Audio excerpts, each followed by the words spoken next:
Albert Einstein once said, everybody's a genius, but if you judge a fish by its ability to climb a tree, it will live its whole life believing that it is stupid.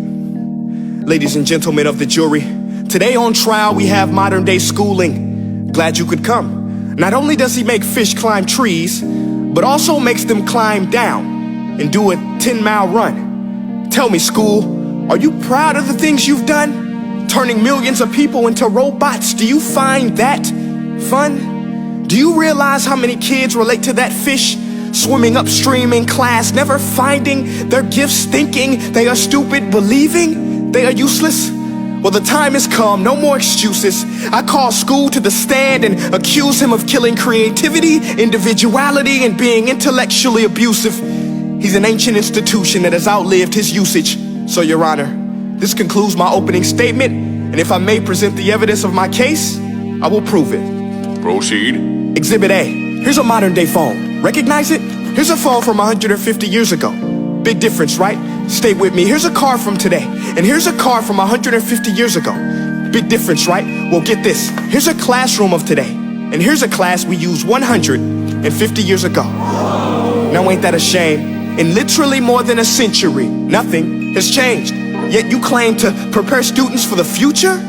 But with evidence like that, I must ask, do you prepare students for the future or the past? I did a background check on you and let the record show that you were made to train people to work in factories, which explains why you put students in straight rows, nice and neat, tell them sit still, raise your hand if you want to speak, give them a short break to eat, and for 8 hours a day, tell them what to think. Oh, and make them compete to get an A letter which determines product quality, hence grade A of meat. I get it. Back then, times were different. We all have a past. I myself am no Gandhi.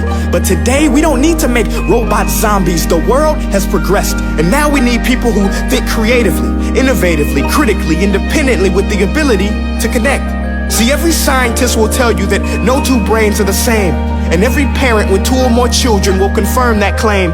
So please explain why you treat students like cookie cutter frames or snapback hats, giving them this one-size-fits-all crap. Watch your language. Sorry, Your Honor, but if a doctor prescribed the exact same medicine to all of his patients, the results will be tragic. So many people would get sick, yet when it comes to school, this is exactly what happens, this educational malpractice, where one teacher stands in front of 20 kids, each one having different strengths, different needs, different gifts, different dreams, and you teach the same thing the same way?